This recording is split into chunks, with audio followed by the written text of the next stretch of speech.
বাইবেলে প্রকাশিত বাক্য 2 অধ্যায় আর 3 অধ্যায়ের মধ্যে 7টা মণ্ডলীর ব্যাপারে বলা আছে, যাদেরকে যিশু অনেক কিছু জিনিস বলেছেন। সো সেই মণ্ডলীগুলির ব্যাপারে আমরা গত কয়েকদিন ধরে ডিসকাস স্টার্ট করেছি। গত সপ্তাহে আমরা একটা মণ্ডলীর ব্যাপারে ডিসকাস করলাম, সেটা হচ্ছে ইফিসীয় মণ্ডলী। আজকে আমরা আরেকটা মণ্ডলীর ব্যাপারে ডিসকাস করব। সেই মণ্ডলীর ব্যাপারে যিশু কি বলছেন, ওই মণ্ডলীর থেকে আমরা কি শিখতে পারি, তাদের পরিস্থিতি কেমন ছিল, আমরা সেটা থেকে কি শিখতে পারি, এই সবটা জিনিস আজকে দেখব। আমরা দেখব হচ্ছে প্রকাশিত বাক্য 2 অধ্যায় 8 থেকে 11 পদ। সো ভিডিওটা প্রথম থেকে শেষ পর্যন্ত দেখবেন, আপনারা অনেক কিছু জিনিস বুঝতে পারবেন।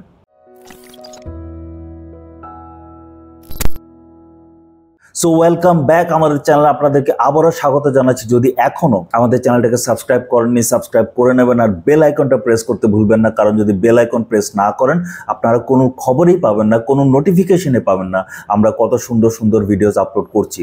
আর যদি এই ভিডিওটা দেখে আপনাদের খুব ভালো লেগে থাকে, কাইন্ডলি একটা লাইক করবেন, কমেন্ট দিয়ে জানাবেন কোন জিনিসটা বেশি ভালো লেগেছে, আর অন্যদের কাছেও শেয়ার করবেন যাতে অন্যরাও এই ব্যাপারে জানতে পারে। সো দেরি করব না, আজকের টপিকটা হচ্ছে যে মণ্ডলীর ব্যাপারে প্রকাশিত বাক্য 2 অধ্যায় 8 থেকে 11 মধ্যে লেখা আছে, সেই মণ্ডলীটা কি। চলুন আমরা প্রথমে 8 পদ পড়ি। স্মুর্নায় অবস্থিত মণ্ডলীর দূতকে লেখো, যিনি প্রথম ও শেষ, যিনি মৃত্যুবরণ করেছিলেন ও পুনরায় জীবিত হয়েছেন, তিনি এই কথা বলেন। সো এইখানে বলছে মণ্ডলীটার ব্যাপারে। কোন মণ্ডলী? মণ্ডলীটার নাম হচ্ছে মণ্ডলী যেই জায়গাতে অবস্থিত সেই জায়গাটার নাম হচ্ছে স্মুর্না।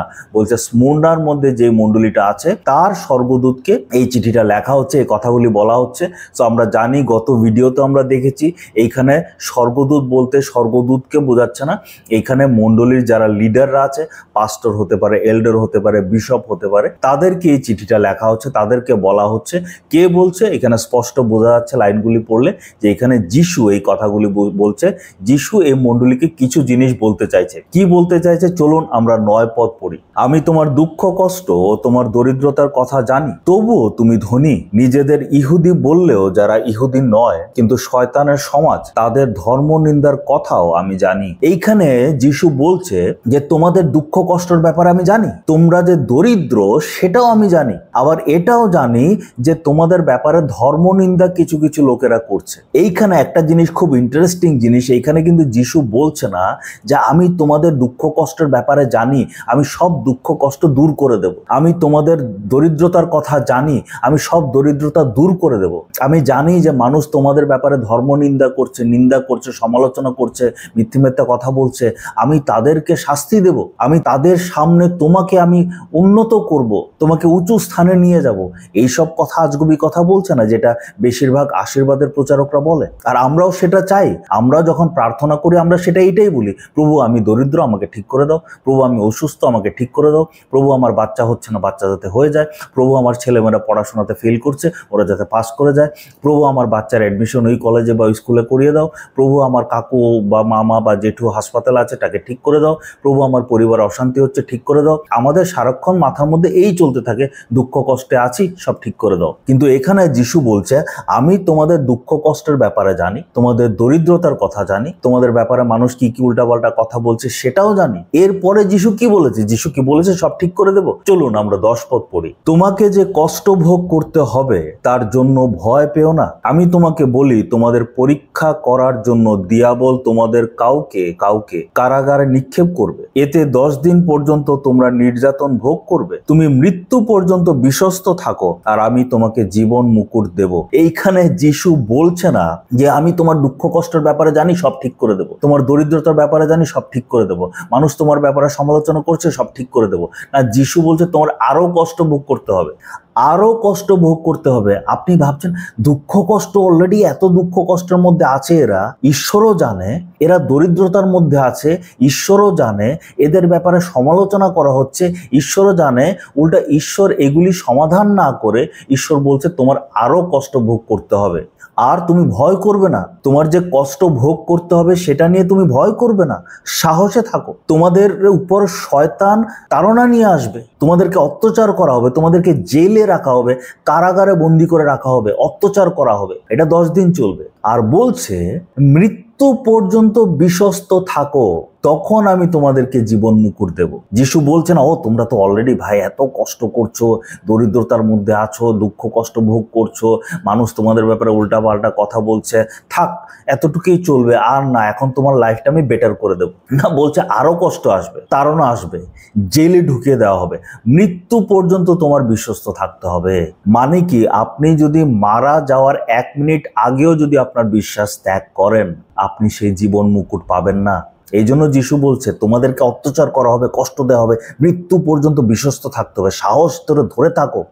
আজকালকার দিনে এমন অনেক খ্রিস্টীয় বিশ্বাসীরা আছে, আমি জানি, যারা যিশুকে ভালোবেসে খ্রিস্টতে আসেনি, যারা পরিত্রাণ পাবার জন্য খ্রিস্টতে আসেনি, যারা ঈশ্বরের সাথে সম্পর্ক তৈরি করবার জন্য খ্রিস্টতে আসেনি, যারা স্বর্গে যাওয়ার জন্য খ্রিস্টতে আসেনি, তারা খ্রিস্টতে এসছে সুস্থতা পাওয়ার জন্য, তারা খ্রিস্টতে এসছে কোনো আশীর্বাদ পাওয়ার জন্য, তারা খ্রিস্টতে এসছে বাড়ির অশান্তি দূর করবার জন্য, বাচ্চা হবার জন্য, নানা রকম লোভ নিয়ে ওরা খ্রিস্টতে এসছে। আর ওই সব ভণ্ড প্রচারকগুলি যারা এইসব টোপ দিয়ে, এইসব লোভ দেখিয়ে মানুষকে আনছে, আনার পর তাদেরকে বলছে দেখো, এখন কিন্তু তুমি যিশুতে এসছো, তুমি তো সুস্থ হয়ে গেছো, এখন যদি তুমি যিশুকে ছেড়ে যাও আবার কিন্তু অসুস্থ হয়ে যাবে। তোমার বাড়িতে অশান্তি ছিল, যিশুর কাছে এসছো, সমর্পণ করেছো, বাড়িতে অশান্তি দূর হয়েছে, তো এখন যদি তুমি ফিরে যাও আবার কিন্তু তোমার জীবনে অশান্তি চলে আসবে, এই জন্য যিশুর কাছে থাকো। তো তারা এখনো যিশুর কাছে আটকে রয়েছে, এই জন্য না যে তারা খুব যিশুকে ভালোবাসে, কিন্তু তারা ভয় পায় যে এখন যদি আমি ছেড়ে দিই, আবার যদি অতীতের সমস্যাগুলি আবার যদি চলে আসে। এই সব ব্যক্তিগুলি কোনোদিনও স্বর্গে প্রবেশ করবে না। এইসব ভণ্ড প্রচারকদের যে কি শাস্তি হবে আপনারা কল্পনাও করতে পারবেন না, এদের কি হবে ভবিষ্যতে। এই লোভ দেখিয়ে দেখিয়ে মানুষকে যিশুর কাছে নিয়ে আসছে। যিশুর কাছে তো আসছেই না, এরা নিজের লোভ মেটানোর জন্য আসছে, নিজের স্বার্থ মেটানোর জন্য আসছে। তো এইখানে বলছে মৃত্যু পর্যন্ত তুমি যদি বিশ্বস্ত থাকো তখনই তুমি পাবে। আর যারা এই লোভের জন্য এসছে, ওরা কোনোদিনও মৃত্যু পর্যন্ত বিশ্বস্ত থাকবে না। কারণ যখন দেখবে আরে আমি এসছি কষ্ট থেকে বের হবার জন্য, আরো দেখি কষ্ট আসছে, আমি এসছি যাতে পরিবারে অশান্তি থাকে, আরে এখানে এসে দেখি পরিবারের মানুষরা আমার বিরুদ্ধে দাঁড়াচ্ছে, আমি ভাবছি এখানে আসলে শান্তি পাবো, শারীরিক অসুস্থতা থেকে দূর হবে, এখানে আসছি তো মানুষ আমাকে মারছে, মানুষ আমাকে অপমান করছে, আমাকে জেলে নিয়ে যাচ্ছে, লাভ নেই, ছেড়ে দেবে। এই জন্য এইখানে যিশু এই মণ্ডলীটাকে উৎসাহ দেওয়ার চেষ্টা করছে। এর আগের মণ্ডলী আমরা এফিসীয় মণ্ডলীর ব্যাপারে দেখেছি যে যিশু বলেছে তোমরা এই ভালো কাজ করেছো, কিন্তু একটা সমস্যা আছে। কি সমস্যা? প্রথম প্রেম তোমাদের নেই। কিন্তু এই মণ্ডলীটা এমন একটা মণ্ডলী যার ব্যাপারে যিশু কোনো দোষ দেখায়নি। তারা এত কষ্টের মধ্যে আছে, যিশু বলছে আরো কষ্ট আসবে, তোমরা ধরে থাকো, তোমরা হাল ছাড়বে না। তো আমাদের জন্য এটাই শিক্ষার যে আমাদের জীবনে যদি দুঃখ, কষ্ট, যন্ত্রণা, দারিদ্রতা, অত্যাচার, তাড়না এগুলি আসে, আমরা ভাবা উচিত না যে যিশুর কাছে আসলাম মানে এগুলি সব দূর হয়ে যাবে। না, আরো বাড়তে পারে, আরো বাড়বেই। কিন্তু যদি আমি মৃত্যু পর্যন্ত, লাস্ট পর্যন্ত ধরে থাকি, তখনই আমি সেই জীবন মুকুট পাবো। মৃত্যুর 1 মিনিট আগেও যদি ছেড়ে দেই, আমি জীবন মুকুট পাবো না। চলুন আমরা নেক্সট পদ পড়ছি। যার কান আছে সে শুনুক যে পবিত্র আত্মা মণ্ডলীদের কি বলছেন। যে বিজয়ী হয় সে কখনোই দ্বিতীয় মৃত্যুর কোনো আঘাত পাবে না। এইখানে যে জিনিসটা বলছে, যার কান আছে সে শুনুক। পবিত্র আত্মা কি বলার চেষ্টা করছে? গত ভিডিওতে এই ব্যাপারটা অলরেডি আমরা ডিসকাস করেছি। কান আছে মানে কি? কান থাকলেই এটার কথা তো নিশ্চয় বলছে না, কান তো সবারই আছে। এইখানে বলছে কান আছে শুনুক মানে কি? মানে কি, যে যার বোঝার ক্ষমতা আছে সে বুঝুক, যে নম্র সে শিক্ষাটা নিক, নিজের জীবনটা চেঞ্জ করুক। যে এইখানে এই মণ্ডলীর কথা বলছে, যারা কষ্টের মধ্যে আছে, যারা ডিপ্রেশনে চলে যাচ্ছে, এত দুঃখ, এত কষ্ট, এত দারিদ্রতা, মানুষ উল্টাপাল্টা কথা বলছে আমাদের ব্যাপারে, আবার আমাদেরকে জেলে নিয়ে যাবে, এই করবে সেই করবে, বাপরে বাপ আমার দ্বারা সহ্য হচ্ছে না। বলছে তোমরা ধরে থাকো, বিশ্বস্ত থাকো। যাদের কান আছে মানে যারা এই কথাটা বুঝতে পারছো, তোমরা ভালো করে বুঝে নাও। কারণ কান থাকলে মানুষ কিন্তু কিছু শোনে না। যারা অহংকারী তাদেরকে আপনি যতই শিক্ষা দিন কিছু শিখবে না। যারা গর্ধব মূর্খ তাদেরকে আপনি যতই বোঝান তাদের মাথায় কিছু ঢুকবে না। যারা জিদ্দি তাদেরকে আপনি যতই বোঝানোর চেষ্টা করুন তারাই খারাপ পথেই চলবে। এই জন্য বলছে যার কান আছে সে শুনুক, মানে যার বোঝার ক্ষমতা আছে সে বুঝুক, যে নম্র সে শুনুক। তো এটা বলছে এখানে পবিত্র আত্মা কি বলার চেষ্টা করছে। আর লাস্টে কি বলছে? লাস্টে বলছে যে বিজয়ী হয় সে কখনোই দ্বিতীয় মৃত্যুর কোনো আঘাত পাবে না। দ্বিতীয় মৃত্যু বলতে নরকের কথা বলছে। যে বিজয়ী হবে, বিজয়ী কে হবে? একটু আগে আমরা দেখলাম যে মৃত্যু পর্যন্ত বিশ্বস্ত থাকবে তাকেই বিজয়ের মুকুট দেওয়া হবে, সেই হবে বিজয়ী। বলছে যে বিজয়ী হবে সে নরকে যাবে না। তার মানে আমাদের প্রত্যেকজনের বিজয়ী হতে হবে। শুধু খ্রিস্টীয় জীবন যাপন করলে চলবে না, শুধু চার্চে গেলাম, প্রার্থনা করলাম, বাইবেল পড়লাম, বাড়িতে চলে আসলাম না। আমার বিজয়ী হতে হবে। প্রত্যেক দিন শয়তানের সঙ্গে আমাদের লড়াই করতে হবে, যুদ্ধ করতে হবে, পবিত্রতায় থাকতে হবে, ধার্মিকতায় থাকতে হবে। দুঃখ, কষ্ট, যন্ত্রণা, তাড়না এই সব কিছুর মধ্যে দিয়ে আমাদের ধার্মিকতা, পবিত্রতা মেনটেন করে চলতে হবে। ঈশ্বরের প্রতি বিশ্বস্ত থাকতে হবে মৃত্যু পর্যন্ত, লাস্ট মোমেন্ট পর্যন্ত। তখনই আমরা বিজয়ের মুকুট পাবো, আর তখনই আমরা নরককে অ্যাভয়েড করতে পারবো। সো আজকে আমরা এই মণ্ডলীর থেকে এই জিনিসগুলি শিখতে পারলাম। আগামী সপ্তাহ আমরা আরেকটা মণ্ডলীর ব্যাপারে শিখবো। এখন পর্যন্ত দুটো মণ্ডলী হলো। আপনারা আগের ভিডিওটা যদি দেখে না থাকেন কাইন্ডলি দেখবেন, আর অনেক কিছু জিনিস শিখতে পারবেন। আর পরের ভিডিওটা দেখবেন, আমরা তৃতীয় মণ্ডলীর ব্যাপারে আমরা ডিসকাস করবো। জয় যিশু, প্রেজ দ্য লর্ড, আমেন।